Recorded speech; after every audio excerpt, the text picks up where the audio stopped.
Invierno de 1944. Son las 4:00 de la mañana en Ravensbrück, el campo de concentración más mortífero para mujeres bajo el régimen nazi. La sirena rompe el silencio helado de la madrugada alemana.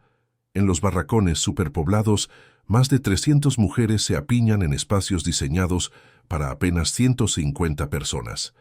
Están exhaustas, famélicas, enfermas. Pero este día será diferente. Este día llegaron órdenes especiales desde Berlín. Hay demasiadas bocas que alimentar y muy pocas manos útiles. Es hora de hacer espacio. Lo que está a punto de ocurrir se conoce como selección, el proceso sistemático donde guardias nazis decidían en cuestión de segundos quién tenía derecho a seguir viviendo y quién sería enviada inmediatamente a la muerte. No había apelaciones, no había misericordia. Solo números fríos y criterios brutales que convertían seres humanos en estadísticas de una ecuación macabra. Esta es la historia del día más terrible que una mujer podía enfrentar en Ravensbrück, el día de la selección. El día cuando desconocidos en uniforme decidían su destino con un simple gesto de la mano. Izquierda para vivir un poco más, derecha para morir inmediatamente. Si consideras que historias como esta deben preservarse y compartirse para que nunca se olviden, dale like a este video y suscríbete al canal. Tu apoyo ayuda a que este contenido histórico llegue a más personas. La memoria de las víctimas del Holocausto depende de nosotros para perdurar. La llamada de la muerte. El proceso de selección en Ravensbrück no comenzaba con las propias selecciones. Comenzaba mucho antes, en la madrugada, cuando las prisioneras eran arrancadas de sus catres de madera por el sonido estridente de los silbatos alemanes que cortaban el aire como navajas. Eran las 4:00 am del 15 de febrero de 1944. La temperatura había descendido a 8 grados Celsius, pero eso no importaba a las Aufseherinnen, las guardias femeninas de las SS que irrumpían en los barracones gritando órdenes en alemán. «Raus, raus, Appell, fuera, fuera, formación». Las mujeres sabían que algo era diferente. Normalmente el pase de lista se realizaba a las 5:30 am, pero esta madrugada los silbatos habían sonado 1 hora antes. Además, las guardias llevaban listas en las manos, largas hojas de papel que revisaban constantemente mientras gritaban nombres y números de prisioneras. Gemma LaGuardia Gluck, hermana del famoso alcalde de Nueva York, Fiorello LaGuardia, y prisionera política en Ravensbrück, recordaría décadas después. El pase de lista era una tortura calculada. Nos mantenían paradas durante horas bajo el frío y la lluvia mientras los guardias nos contaban una y otra vez. Muchas se desmayaban de hambre y agotamiento. Las que caían eran golpeadas con porras o enviadas directamente a la enfermería, donde sabíamos que los pacientes eran asesinados con inyecciones de fenol en el corazón. Pero cuando había órdenes de selección, el ritual matutino adquiría un carácter aún más siniestro. Esta madrugada, las Blockalteste, las prisioneras alemanas que supervisaban los barracones, corrían de cama en cama ordenando a las mujeres que se desnudaran completamente antes de salir a la plaza central del campo. Todas desnudas al Appellplatz. ¡Rápido, rápido! Quien no obedezca será fusilada inmediatamente, gritaba Dorothea Vince, la guardia más temida del campo, mientras golpeaba con su látigo las paredes de madera de los barracones. La desnudez forzada tenía múltiples propósitos crueles, todos calculados con precisión alemana. Primero, eliminaba cualquier posibilidad de que las mujeres ocultaran objetos de valor, documentos de identidad falsos o pequeñas armas improvisadas. Segundo, las humillaba sistemáticamente, reduciéndolas a su condición más vulnerable y eliminando cualquier vestigio de dignidad personal. Tercero, permitía que los médicos nazis evaluaran rápidamente su estado físico, sin pérdida de tiempo en exámenes médicos individuales. Pero había un cuarto propósito, quizás el más cruel. La desnudez en temperaturas bajo cero debilitaba inmediatamente a las mujeres, haciendo que temblaran incontrolablemente.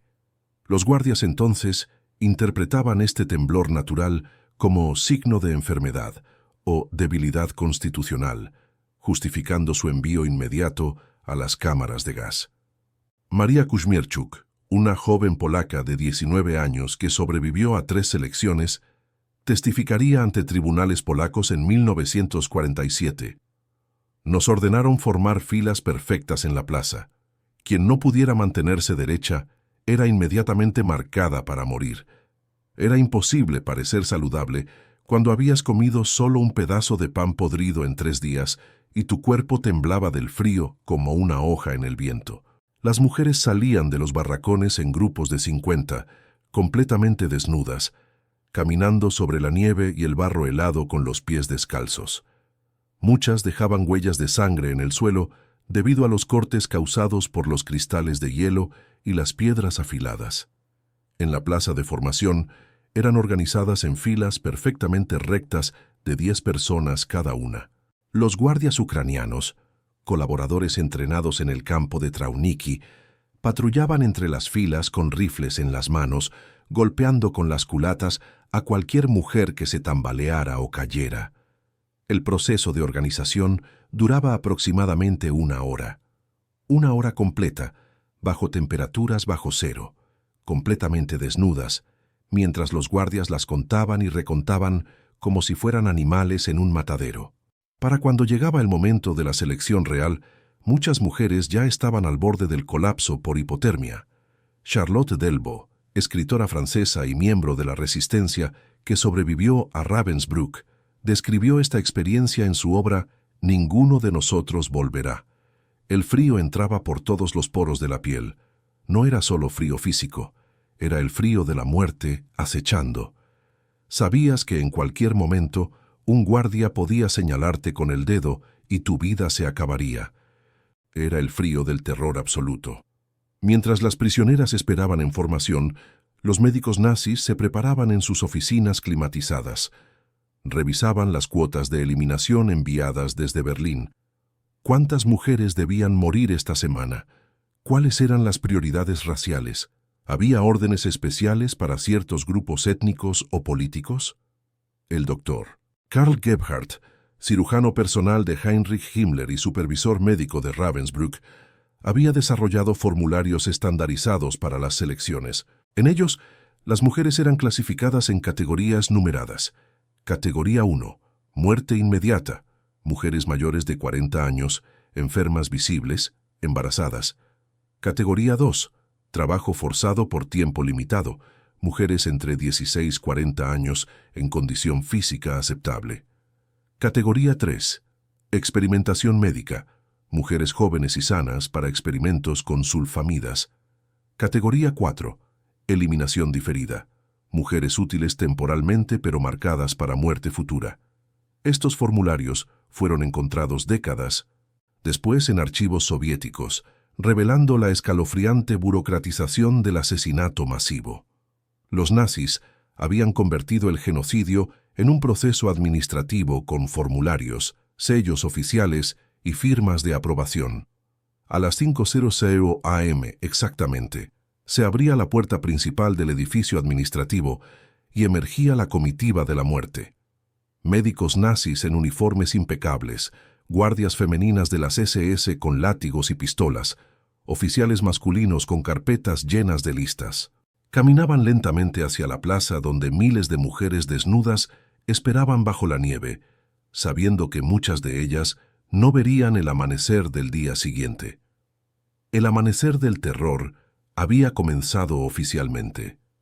El Teatro de la Muerte Organizada, la Appelplatz, plaza de formación de Ravensbrück, no era solo un espacio vacío donde ocurrían las selecciones. Era una obra maestra de ingeniería psicológica, diseñada meticulosamente para optimizar la eficiencia del proceso de eliminación masiva. Cada detalle arquitectónico había sido planificado para facilitar el control de miles de mujeres y acelerar las decisiones de vida y muerte.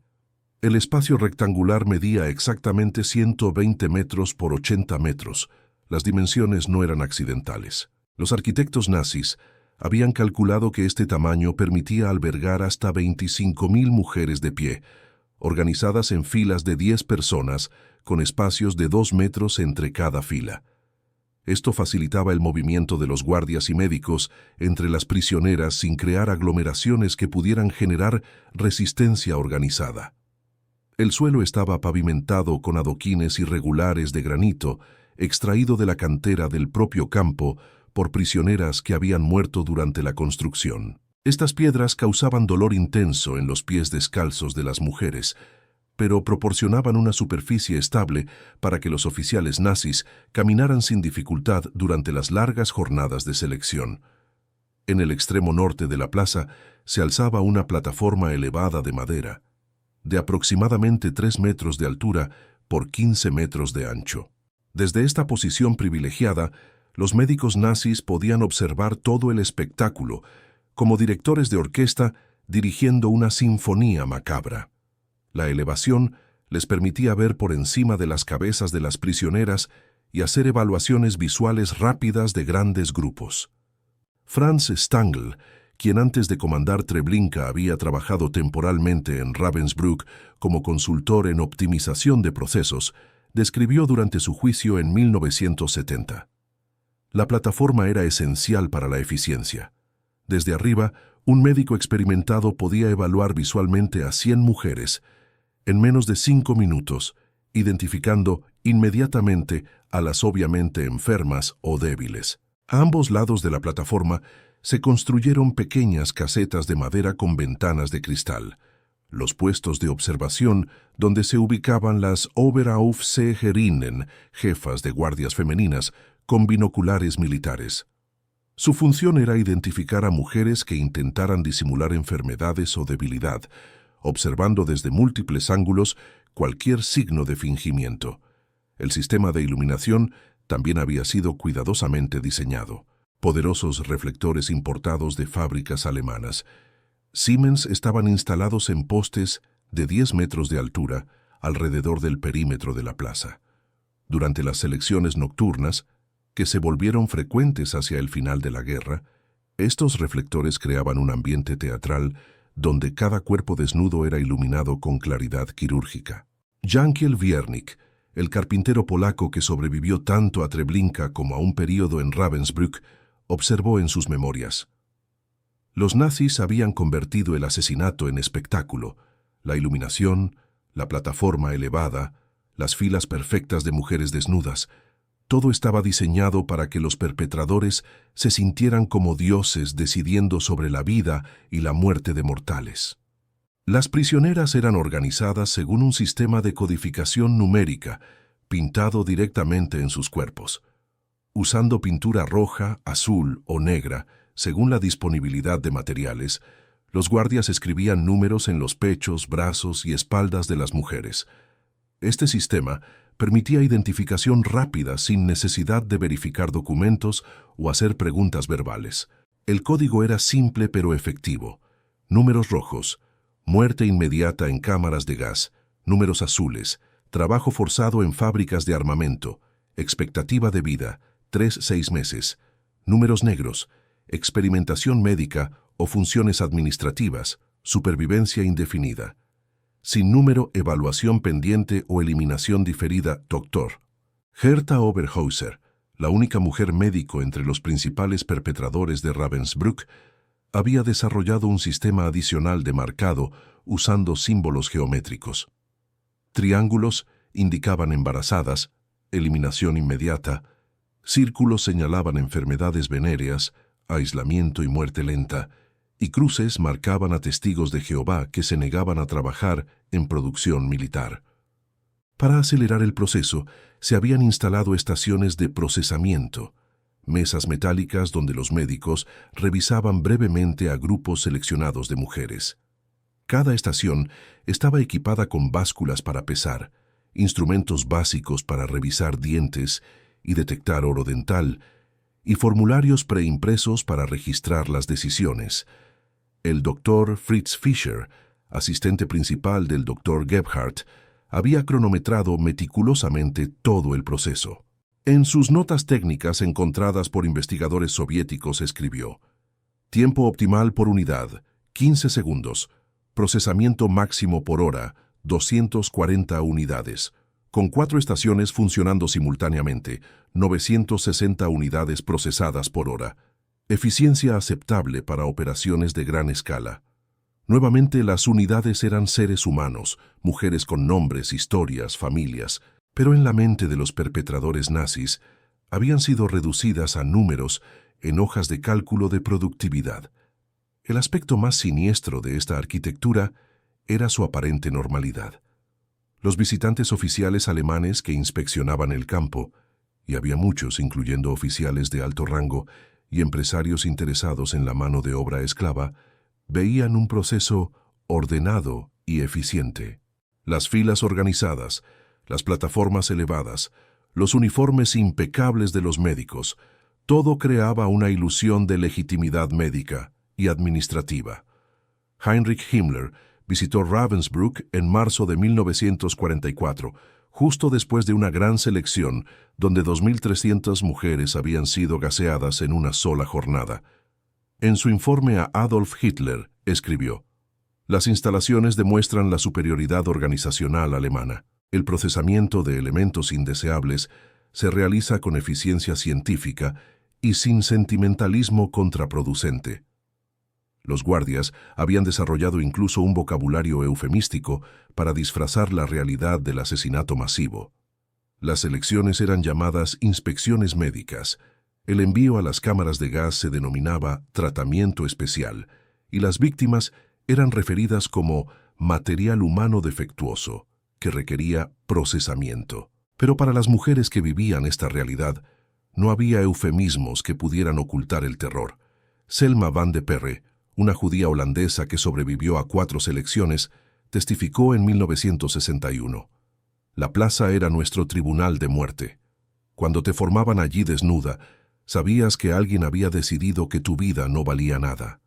La arquitectura misma del lugar te hacía sentir como una hormiga esperando ser aplastada». El perímetro de la plaza estaba rodeado por alambres de púas electrificados de 3 metros de altura, con torres de guardia cada 50 metros donde tiradores selectos ucranianos vigilaban con órdenes de disparar a matar contra cualquier mujer que intentara escapar durante las selecciones. Esta arquitectura del terror continuaría funcionando hasta los últimos días del campo, procesando sistemáticamente a decenas de miles de mujeres en su maquinaria de muerte burocratizada. Era ingeniería alemana aplicada al genocidio, eficiente, organizada y absolutamente despiadada. Los criterios del horror, las selecciones en Ravensbrück, no eran eventos caóticos o decisiones impulsivas tomadas por guardias sádicos. Eran el resultado de protocolos específicos, cuidadosamente desarrollados por médicos nazis que habían estudiado métodos científicos para maximizar la utilidad de la fuerza laboral esclava mientras eliminaban sistemáticamente a los considerados improductivos, según la ideología racial del Tercer Reich. Estos criterios no estaban escritos en manuales oficiales. Los nazis eran demasiado astutos para crear evidencia documental directa de sus crímenes. En cambio, se transmitían oralmente durante sesiones de entrenamiento en las escuelas de las SS. Se refinaban a través de la experiencia práctica en los campos y se comunicaban mediante códigos y eufemismos en la correspondencia oficial. La edad era el primer criterio letal y el más inflexible. Las mujeres menores de 16 años eran automáticamente sentenciadas a muerte, sin excepciones. Los nazis habían calculado que las adolescentes requerían más calorías para su desarrollo, pero producían menos trabajo que adultas entrenadas. Igualmente, mujeres mayores de 40 años eran consideradas improductivas y marcadas para eliminación inmediata. Anna Hindrakova, una médica checa que trabajaba como prisionera en la enfermería del campo, documentó secretamente estas reglas en notas que ocultaba dentro de libros médicos.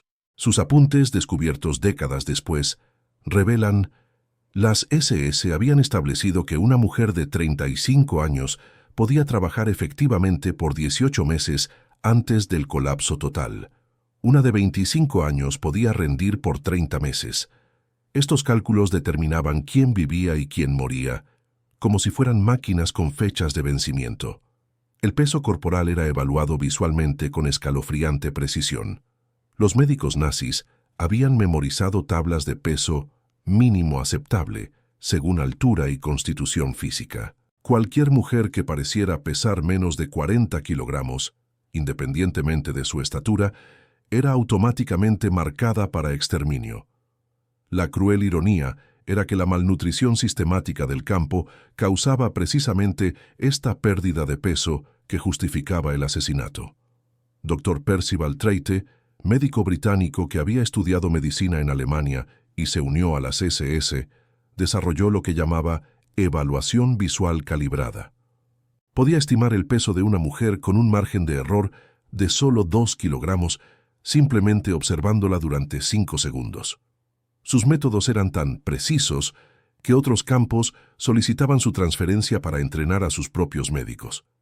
La capacidad de trabajo se probaba mediante exámenes físicos brutales que eran, en realidad, torturas disfrazadas de evaluaciones médicas. Las mujeres debían realizar flexiones, saltos, cargar objetos pesados y mantener posturas difíciles durante minutos. Quienes no pudieran completar estos ejercicios extenuantes, mientras estaban debilitadas por meses de hambre, eran instantáneamente condenadas.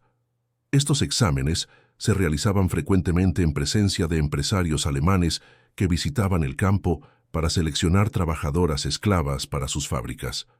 Gustav Krupp, el magnate industrial del acero, visitó Ravensbrück en agosto de 1943 para inspeccionar la calidad de la mano de obra disponible. En una carta a asociados comerciales, escribió: «El material humano está adecuadamente clasificado según capacidades. Los especímenes defectuosos son eficientemente removidos del inventario disponible. Las enfermedades visibles significaban sentencia de muerte automática e inmediata. Heridas abiertas, erupciones cutáneas, tos persistente, signos de tuberculosis, evidencia de disentería, cojera, problemas de visión, dientes faltantes, cualquier condición médica observable resultaba en eliminación inmediata». Los médicos nazis no tenían interés en curar, solo en identificar y eliminar a las contaminadas. Wanda Wojtasik-Poltawska, una de las jóvenes polacas sobrevivientes de los experimentos médicos, conocidas como conejos, recordó: «Durante una selección, vi cómo marcaron a una chica para morir porque tenía una cortada pequeña en la mano. Se había lastimado trabajando en la fábrica de municiones. La herida era menor, pero para ellos representaba contaminación del stock laboral. Pero existían criterios aún más arbitrarios y crueles que revelaban la profundidad de la perversión nazi. El color del cabello ocasionalmente influía en las decisiones. Las mujeres rubias a veces recibían preferencia temporal porque encajaban mejor en la propaganda racial aria. Conversamente, las mujeres con cabello muy oscuro o rizado podían ser marcadas más rápidamente para eliminación como racialmente inferiores. El acento al hablar alemán se había convertido en criterio de supervivencia. Las mujeres que hablaban alemán sin acento extranjero eran consideradas más útiles para funciones administrativas. Aquellas que apenas hablaban alemán o lo hacían con acentos eslavos pronunciados eran vistas como elementos extranjeros destinados a eliminación prioritaria. La postura corporal durante la inspección podía determinar el destino. Pararse muy derecha era interpretado como arrogancia racial, mientras que encorvarse era visto como debilidad constitucional. Los médicos nazis buscaban una postura neutral que indicara sumisión sin colapso físico, un equilibrio casi imposible de lograr para mujeres aterrorizadas y malnutridas. La velocidad de respuesta a órdenes era cronometrada secretamente.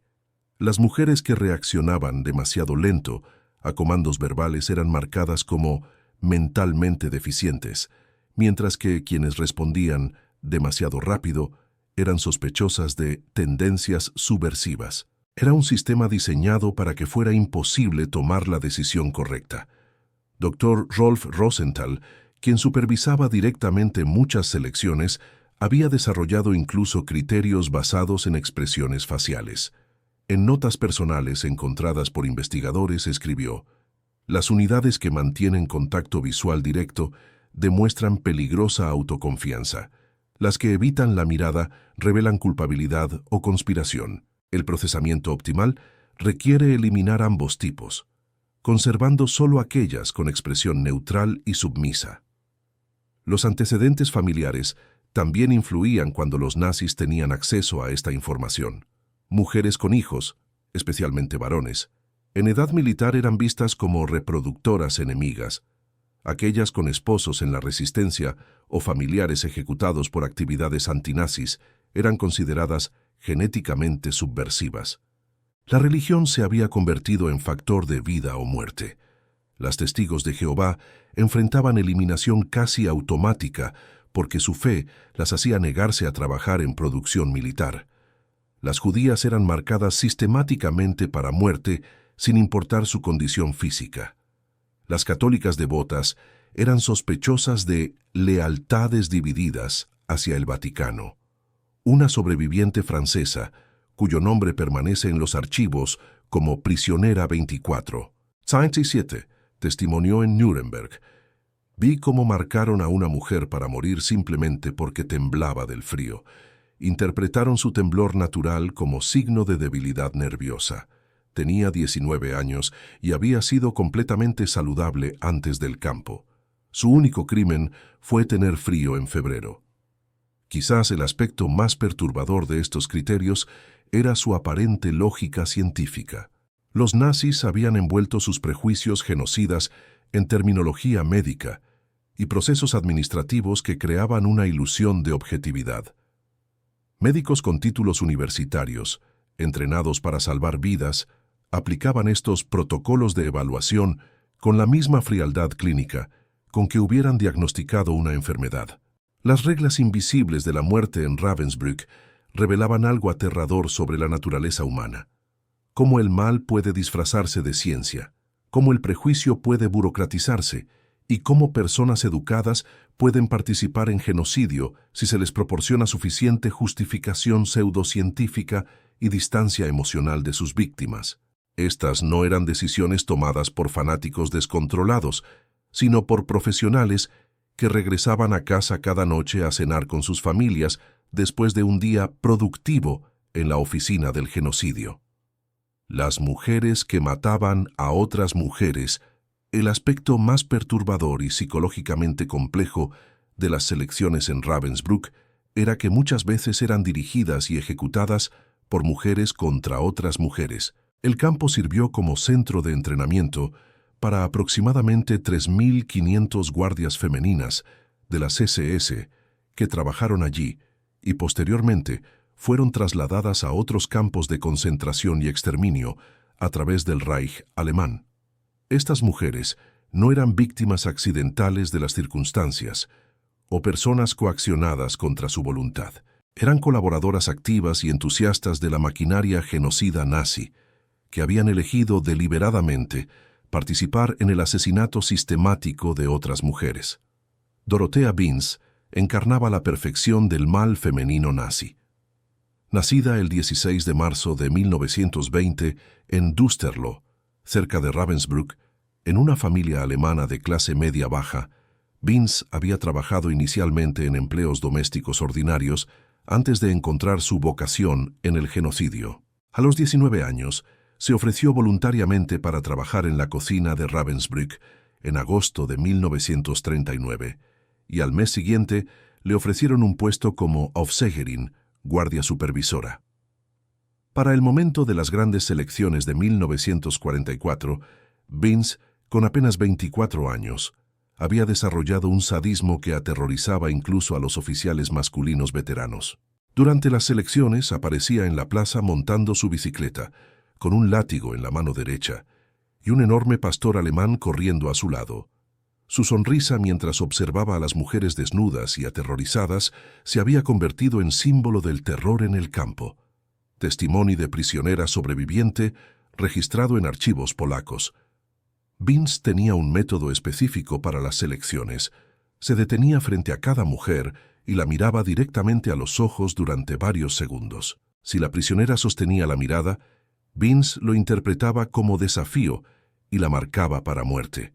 Si la prisionera bajaba la vista, lo interpretaba como signo de debilidad y también la marcaba. Si miraba hacia otro lado, era evasiva.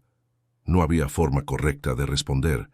Era un juego sádico donde todas las opciones llevaban a la muerte. Vince había perfeccionado técnicas de evaluación que iban más allá de los protocolos médicos oficiales.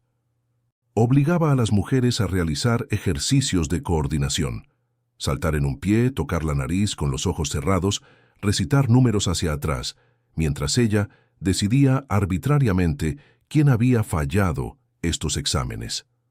Sus decisiones no tenían nada que ver con capacidad física real y todo que ver con su placer personal en ejercer poder absoluto sobre otras mujeres.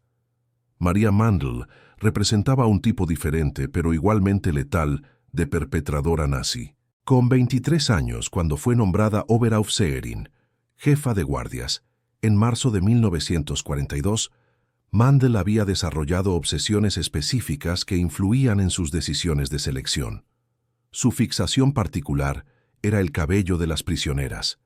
Durante las formaciones para selección, Mandl caminaba lentamente entre las filas de mujeres desnudas, buscando meticulosamente cualquier rizo, trenza o mechón que sobresaliera de los pañuelos reglamentarios que debían cubrir sus cabezas rapadas. Cuando encontraba lo que buscaba, el ritual era siempre el mismo. Mandl señalaba a la mujer, la separaba del grupo y anunciaba en voz alta: violación de regulaciones de higiene, procesamiento inmediato. La procesamiento era eufemismo para asesinato en cámaras de gas. Testimonio de René Lacroix, prisionera francesa. Mandl tenía la obsesión de encontrar imperfecciones en nuestro aspecto. Una vez marcó a una mujer polaca para morir porque tenía las uñas ligeramente largas. Las había dejado crecer para rascar mejor las heridas infectadas en sus piernas. Mandl dijo que las uñas largas eran antihigiénicas y podrían contaminar el ambiente laboral. Irma Grese, conocida como la hermosa bestia de Bergen-Belsen, pero quien comenzó su carrera genocida en Ravensbrück en 1942, había desarrollado métodos psicológicos particularmente crueles. Con solo 18 años, cuando llegó al campo, Grese combinaba una apariencia juvenil y atractiva con una crueldad que desconcertaba y aterrorizaba a las prisioneras. Su técnica durante las selecciones era crear disonancia cognitiva deliberada. Sonreía cálidamente mientras seleccionaba víctimas para muerte, hablaba con voz dulce mientras ordenaba ejecuciones y a veces incluso ofrecía pequeños gestos de falsa bondad, un pedazo de pan, una palabra de consuelo, inmediatamente antes de enviar a una mujer a las cámaras de gas. Esta combinación de juventud, belleza física y crueldad extrema creaba un impacto psicológico devastador en las prisioneras, quienes encontraban casi imposible procesar mentalmente cómo alguien que parecía tan normal podía ser tan monstruosa. Pero los médicos nazis que supervisaban las selecciones representaban un nivel aún más perturbador de colaboración profesional en el genocidio. Dr.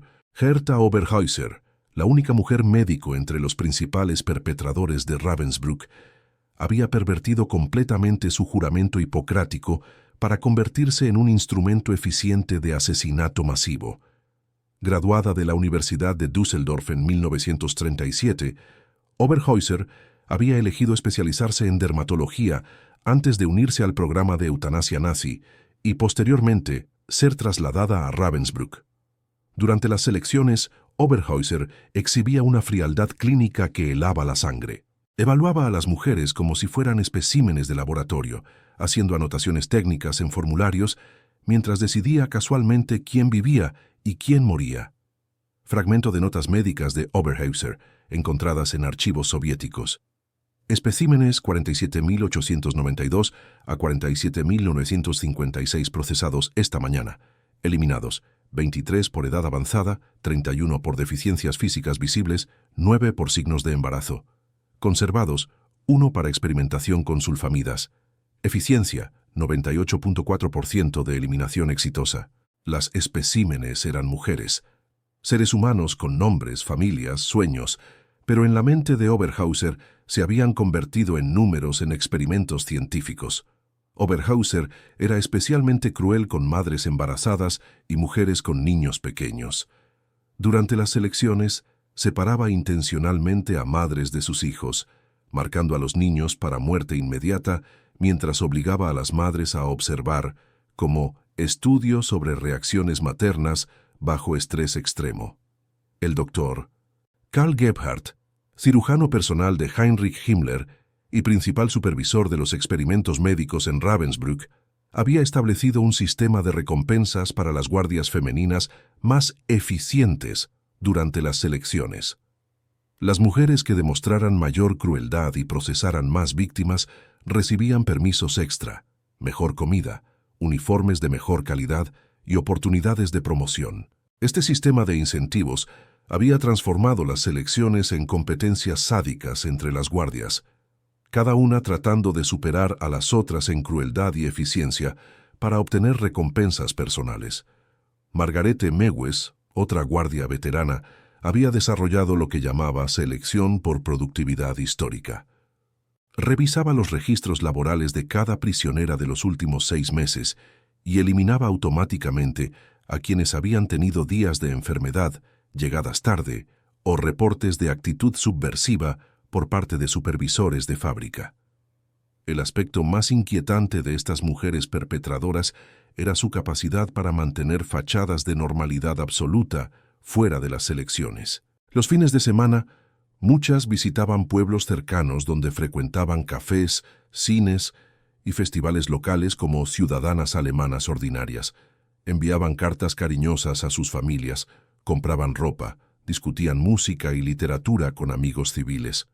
Johanna Langefeld, la primera Oberaufseherin de Ravensbrück desde mayo de 1939 hasta marzo de 1942, mantuvo correspondencia regular con su madre durante todo su periodo en el campo. Las cartas, encontradas por investigadores estadounidenses, revelan a una mujer que escribía tiernamente sobre su jardín personal, sus esperanzas de matrimonio y su deseo de tener hijos propios, mientras simultáneamente supervisaba el asesinato sistemático de miles de mujeres y niños. Esta capacidad de compartimentalización psicológica, vivir vidas aparentemente normales mientras participaban en genocidio, reveló algo profundamente perturbador sobre la naturaleza humana y la facilidad con que personas ordinarias pueden convertirse en perpetradores de atrocidades cuando se les proporciona autorización institucional y distancia ideológica de sus víctimas.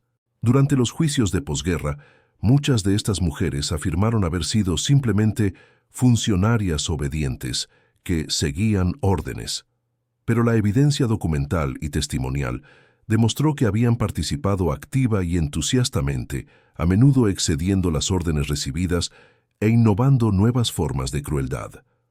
Las mujeres perpetradoras de Ravensbrück destruyeron para siempre cualquier mito sobre la supuesta naturaleza inherentemente más compasiva del género femenino. Se demostraron que el mal no tiene género y que las mujeres pueden ser tan capaces como los hombres de crueldad extrema cuando las estructuras sociales e ideológicas las autorizan y recompensan por ello. Segundos que decidían el destino. El proceso real de selección, el momento cuando un médico nazi decidía si una mujer viviría un poco más o moriría inmediatamente, duraba apenas entre 8 y 15 segundos por persona. Pero esos breves instantes contenían toda la brutalidad del sistema nazi, condensada en su forma más pura y reveladora.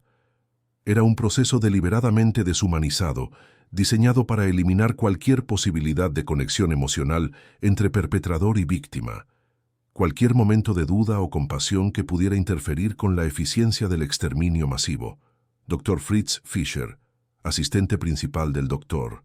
Gebhardt y uno de los médicos más activos en las selecciones, había cronometrado meticulosamente cada aspecto del proceso para optimizar lo que llamaba throughput de procesamiento humano.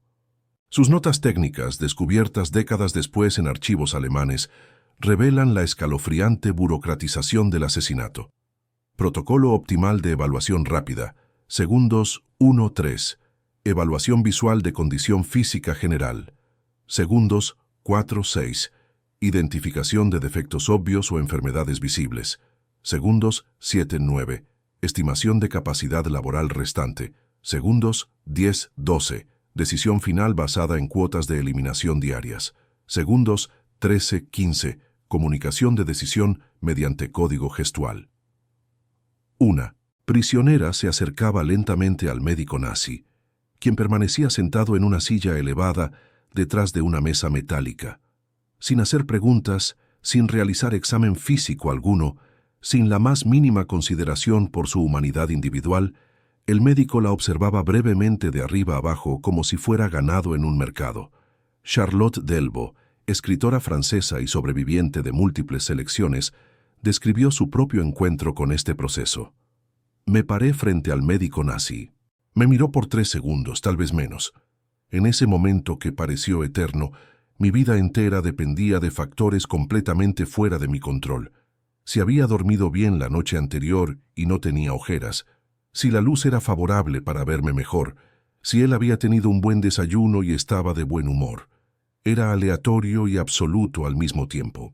La comunicación de la decisión se realizaba mediante un sistema de gestos codificados que los médicos habían perfeccionado para mantener la eficiencia sin necesidad de palabras. Un movimiento casi imperceptible de la mano izquierda significaba vida temporal. La mujer sería enviada a continuar trabajando como esclava hasta la siguiente selección. Un gesto hacia la derecha indicaba muerte inmediata. Transporte directo a las cámaras de gas instaladas en enero de 1945. Pero existía un tercer gesto, quizás el más cruel. Ambas manos levantadas brevemente indicaban evaluación especial. La mujer sería enviada a experimentación médica, donde enfrentaría tortura prolongada antes de una muerte eventual pero diferida. Dr. Percival Treite, el médico británico que había traicionado su nacionalidad para unirse a las SS, había desarrollado un sistema de evaluación múltiple, donde las decisiones más difíciles eran sometidas a segunda opinión. Esto no era por humanidad, sino por eficiencia. Quería minimizar errores de procesamiento, donde mujeres útiles fueran eliminadas prematuramente o elementos defectuosos fueran conservados innecesariamente. Las mujeres que esperaban en las largas filas podían observar este proceso ejecutándose sistemáticamente frente a ellas. Veían a sus amigas, compañeras de barraca, a veces incluso familiares, acercarse al médico y ser enviadas hacia la izquierda o la derecha con gestos casuales. La tortura psicológica de observar este proceso durante horas antes del turno propio era parte integral del sistema de terror. Anna Pawełczyńska, socióloga polaca que sobrevivió a Ravensbrück y posteriormente escribió análisis académicos sobre la psicología del campo, observó: los nazis habían creado un sistema donde el sufrimiento se amplificaba exponencialmente. No solo torturaban a la víctima individual, sino que obligaban a cientos de otras mujeres a observar su destino, sabiendo que pronto enfrentarían el mismo proceso. Era terrorismo psicológico calculado científicamente. Algunas mujeres intentaban desesperadamente influir en la decisión durante esos cruciales segundos. Se pellizcaban las mejillas para crear coloración artificial que sugiriera salud, se mordían los labios hasta sangrar para que se vieran rojos y vitales. Se enderezaban hasta que les dolía la espalda para parecer más altas y fuertes. Otras mentían sobre su edad, su profesión, sus habilidades, esperando que algo las hiciera más valiosas para la máquina laboral nazi. Wanda Wojtasik-Poltawska, una de las conejos polacos que sobrevivió a experimentación médica, recordó su propia selección. Cuando llegó mi turno, intenté recordar todo lo que había observado sobre las mujeres que habían sido enviadas hacia la vida. Traté de imitar su postura, su expresión facial, su forma de caminar. Fue como una actuación donde el error significaba muerte inmediata. Durante esos segundos frente al médico, dejé de ser yo misma y me convertí en personaje diseñado para sobrevivir. Pero la crueldad más refinada era cuando los guardias jugaban deliberadamente con las esperanzas de las prisioneras. A veces, un médico enviaba a una mujer hacia la izquierda, vida temporal, solo para que un guardia la redirigiera hacia la derecha, muerte, momentos después, alegando revisión de decisión o simplemente por sadismo puro. Testimonio de testigo, registrado en archivos de Nuremberg. Vi a una madre joven ser enviada inicialmente hacia la vida, pero su bebé hacia la muerte inmediata. Cuando ella protestó e intentó seguir a su hijo, fue golpeada hasta perder el conocimiento con porras y luego también redirigida hacia las cámaras de gas. El médico se rió durante todo el proceso, como si fuera espectáculo entretenido. Los números procesamientos eran escalofriantes en su eficiencia mecánica.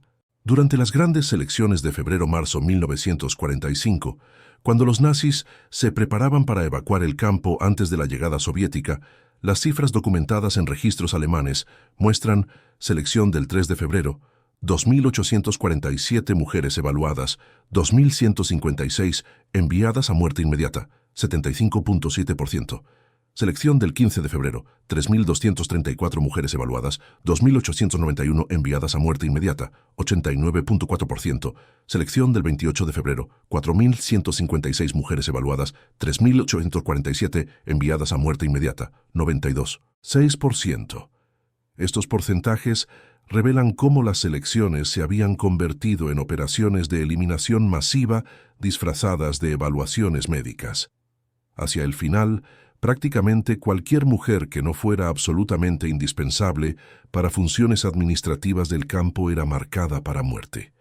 Irma Grese había perfeccionado una técnica particularmente cruel durante estos momentos de decisión. Sonreía cálidamente a mujeres mientras las enviaba hacia la muerte, creando un descompás psicológico devastador entre su expresión facial y sus acciones. Algunas prisioneras reportaron que esta sonrisa falsa era más aterradora que la brutalidad abierta, porque sugería que el asesinato se había convertido en fuente de placer genuino para ella. El aspecto más perverso de estos momentos de decisión era su completa arbitrariedad disfrazada de evaluación científica. Dr. Rolf Rosenthal admitió durante interrogatorios de posguerra que las decisiones frecuentemente se basaban en factores completamente irrelevantes para la capacidad laboral. Si había tenido discusión con mi esposa esa mañana, tendía a ser más severo. Si el clima era agradable, a veces era más generoso. Las decisiones médicas eran influenciadas por mi estado de ánimo personal, tanto como por las condiciones de las prisioneras. Esta admisión reveló la horrible realidad. Miles de mujeres vivían o morían basándose en los caprichos emocionales de sus asesinos, no en evaluaciones objetivas de su salud o utilidad. Era la arbitrariedad absoluta disfrazada de proceso científico. Para las mujeres que sobrevivían estos momentos de decisión, aquellas enviadas hacia la vida temporal, la experiencia dejaba traumas psicológicos profundos que persistían décadas después de la liberación. Habían enfrentado la muerte absoluta y arbitraria, y sabían que su supervivencia era temporal y dependía enteramente de las decisiones futuras de sus torturadores. Los segundos que decidían el destino en Ravensbrück demostraron cómo el mal puede burocratizarse, cómo el asesinato puede sistematizarse y cómo personas educadas pueden participar en genocidio mientras mantienen ilusiones de profesionalismo y objetividad científica.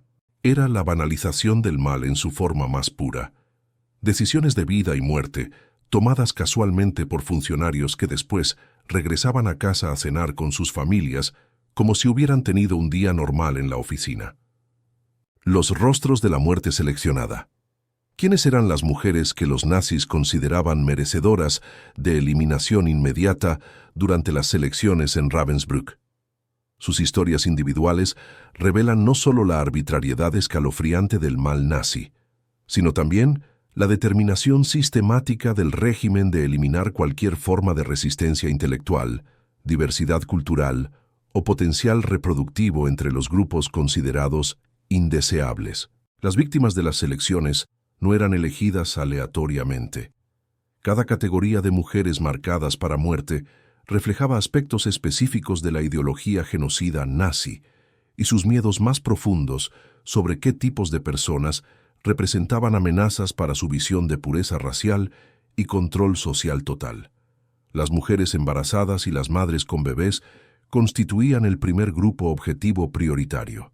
Los nazis habían decidido que la maternidad entre razas inferiores y elementos subversivos debía ser erradicada completamente, no solo como política de exterminio inmediato, sino como estrategia de genocidio generacional. Maria Kuśmierczuk testificó en tribunales polacos sobre la selección del 12 de marzo de 1945. Vi cómo separaron a una joven madre polaca de su bebé de apenas 6 meses.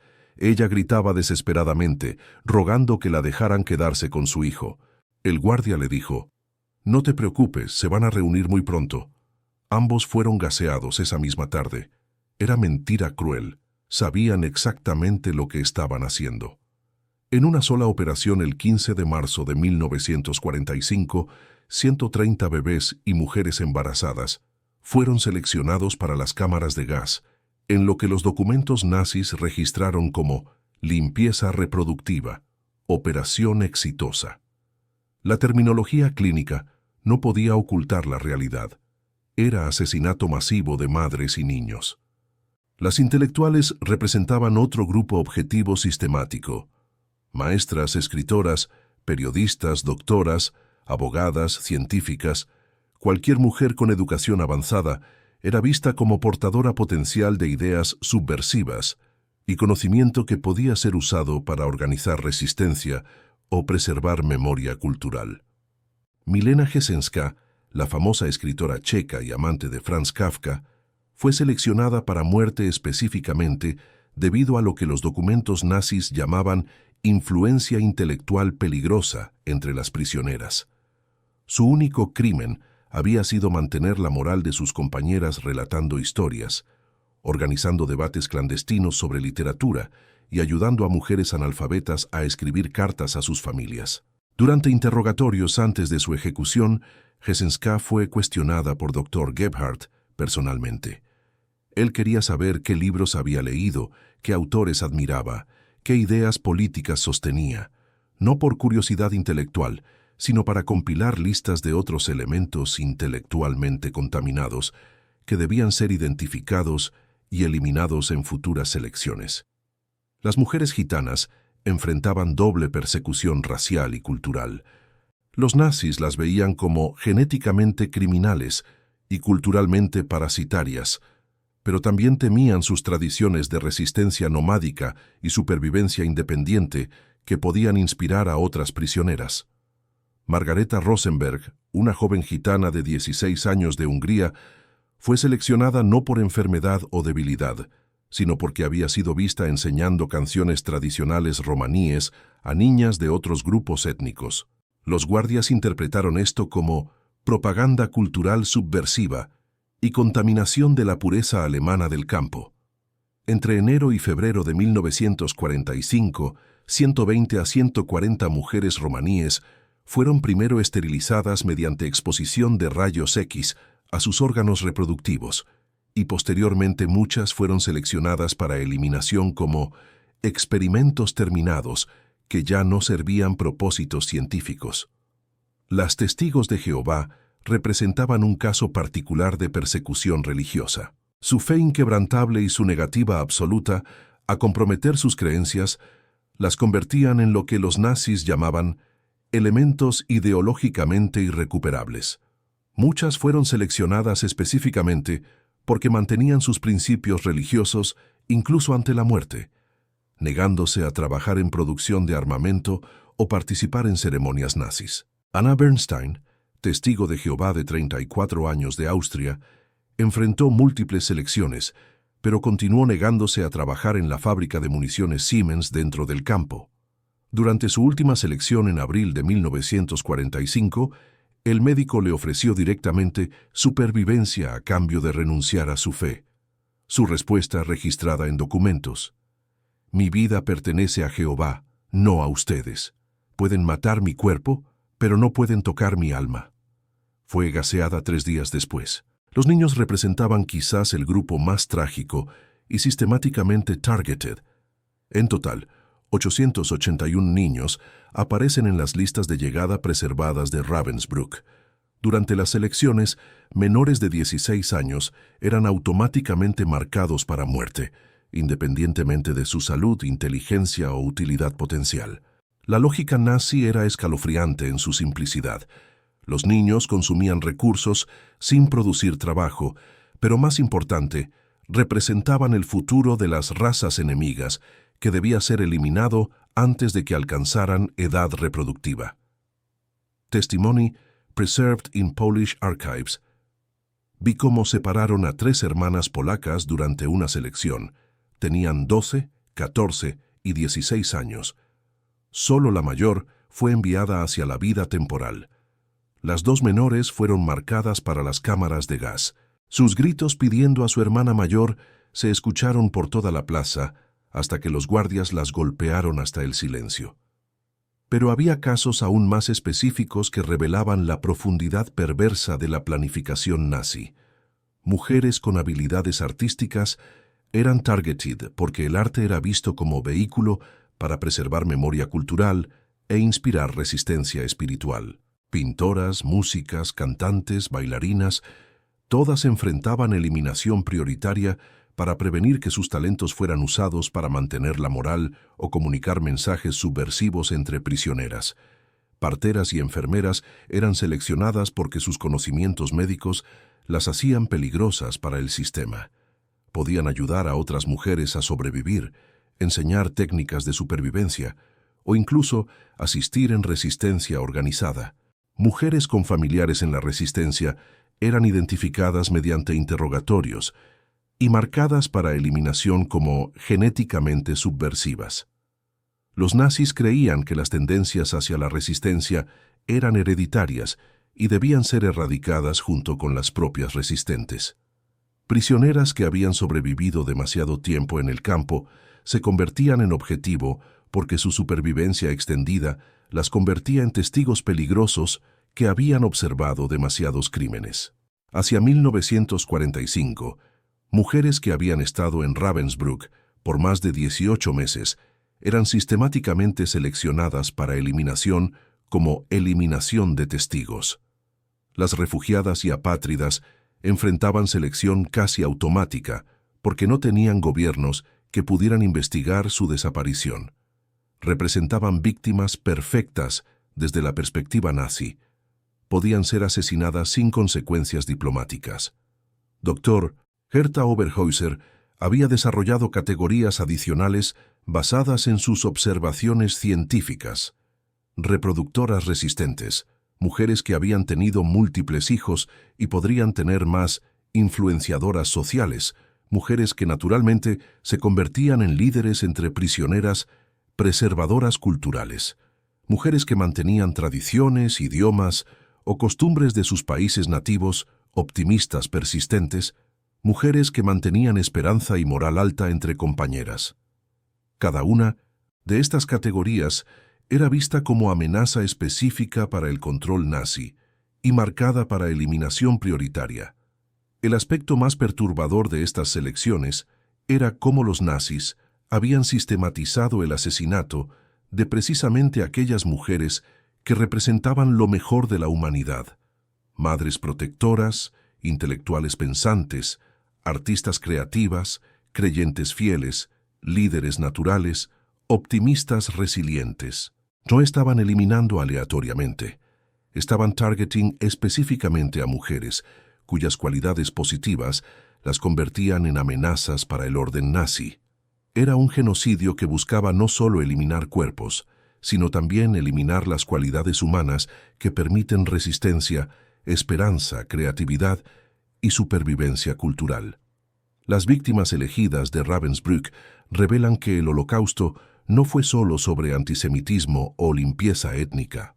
Fue un ataque sistemático contra la diversidad humana en todas sus formas: intelectual, cultural, religiosa, artística y moral. Los nazis no temían solo a ciertas razas, temían a cualquier forma de humanidad que no pudieran controlar completamente. Cuando sobrevivir era un acto de rebelión, frente a la brutalidad sistemática y la eficiencia letal de las selecciones, las mujeres de Ravensbrück desarrollaron formas sutiles pero extraordinariamente poderosas de resistencia. No podían detener las selecciones. Ninguna prisionera individual tenía el poder para desafiar abiertamente la maquinaria nazi sin enfrentar muerte inmediata. Pero podían, y lo hicieron, sabotear parcialmente su efectividad a través de actos de solidaridad que salvaron cientos de vidas y preservaron la dignidad humana incluso en las circunstancias más desesperadas. Esta resistencia no se parecía a las imágenes heroicas que normalmente asociamos con oposición armada.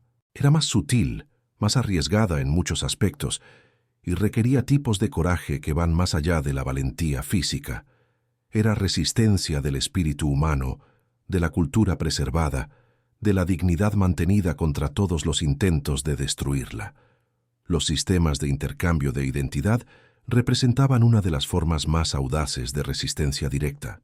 Mujeres jóvenes y relativamente saludables voluntariamente intercambiaban números de prisionera con mujeres mayores, enfermas o embarazadas, sabiendo que esto podría salvar una vida a costa de la propia. Era sacrificio heroico que los guardias tardaron mucho tiempo en detectar y contrarrestar. Kazimiera Zulawska, una maestra polaca de 28 años, intercambió su número con Rosa Steinberg, una mujer judía de 52 años, durante la selección de enero de 1945. Zulawska sabía que la edad de Steinberg la condenaba automáticamente, mientras que su propia juventud le daba posibilidades de supervivencia. El intercambio requería preparación meticulosa, memorizar historias personales completas, practicar acentos y mannerisms, coordinar testimonios con otras prisioneras que pudieran ser interrogadas y ejecutar el cambio durante los pocos segundos de confusión cuando los guardias reorganizaban las filas antes de las elecciones. Zulawska fue gaseada 3 días después, usando el número y la identidad de Steinberg. Rosa Steinberg sobrevivió la guerra usando la identidad de Zulawska y emigró a Israel, donde vivió hasta 1987, llevando siempre el nombre de la mujer que murió para salvarla. Las técnicas de camuflaje médico se habían convertido en arte de supervivencia desarrollado y enseñado clandestinamente por mujeres con conocimientos de enfermería. Crearon métodos ingenios para ocultar síntomas de enfermedades, fingir fuerza cuando se sentían débiles y usar maquillaje improvisado para parecer más saludables durante las inspecciones. Dr. Adelaide Hautbal, médica francesa y prisionera política, organizó clases de supervivencia médica, secretas donde enseñaba a otras mujeres cómo pellizcar mejillas y labios para crear coloración artificial que sugiriera salud, técnicas de respiración para controlar temblores y aparecer más calmada, uso de carbón molido y arcilla roja como cosmético improvisado, métodos para ocultar heridas y erupciones usando vendajes hechos de jirones de ropa, ejercicios discretos para mantener tono muscular. Incluso durante malnutrición severa, Hautbal realizaba estas enseñanzas durante los breves periodos de descanso en los barracones, hablando en voz tan baja que solo las mujeres inmediatamente cerca podían escuchar. La información se transmitía luego de boca en boca mediante una red de comunicación que eventualmente alcanzó a todas las prisioneras del campo. El caso de las conejos polacos demostró resistencia colectiva de nivel más sofisticado. Las 74 jóvenes polacas que sobrevivieron a los experimentos médicos habían desarrollado redes de apoyo y protección que salvaron a muchas de la eliminación como evidencia comprometedora cuando los nazis se preparaban para evacuar el campo. Cuando se enteraron el 4 de febrero de 1945 de que las SS irían a buscarlas la mañana siguiente para eliminarlas antes de la llegada soviética, otras prisioneras organizaron un plan extraordinariamente audaz y peligroso. Plan de ocultamiento documentado en testimonios de supervivientes. Durante la noche, mientras los conejos permanecían despiertos, escribiendo cartas de despedida, esperando muerte segura, sus compañeras de otros barracones organizaron un sistema de intercambio masivo de identidades y posiciones físicas. Cuando sonó la sirena de formación matutina, cada conejo fue rodeado por 3-4 mujeres que las escondieron físicamente en el centro de grupos, intercambiaron números con ellas y respondieron por ellas cuando los guardias gritaban nombres de las listas de eliminación. El plan funcionó. Los conejos permanecieron ocultos durante 3 meses hasta la liberación, sobreviviendo mediante rotación constante de identidades y protección física grupal. Ninguno de los guardias nazis detectó el engaño hasta que fue demasiado tarde. Las redes de información clandestina funcionaban incluso durante las selecciones. Mujeres que trabajaban en la administración del campo, como traductoras, secretarias o limpiadoras en oficinas alemanas, a veces lograban obtener copias de listas de selección con anticipación. Esta información se transmitía mediante códigos desarrollados específicamente para comunicación durante las formaciones. Sistema de códigos documentado en memorias de supervivientes. Canciones específicas tarareadas indicaban qué barracones serían objetivo esa noche. Ciertas palabras en conversaciones aparentemente inocentes advertían sobre próximas selecciones. Gestos con las manos durante el trabajo comunicaban números aproximados de víctimas esperadas.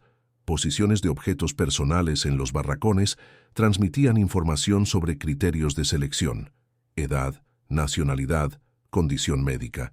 Sabotaje directo del proceso de selección era extremadamente peligroso pero ocasionalmente exitoso. Médicas prisioneras que trabajaban como asistentes administrativas a veces alteraban documentos médicos, intercambiando nombres en listas o marcando a mujeres saludables como enfermas no contagiosas, para mantenerlas en la enfermería durante las selecciones.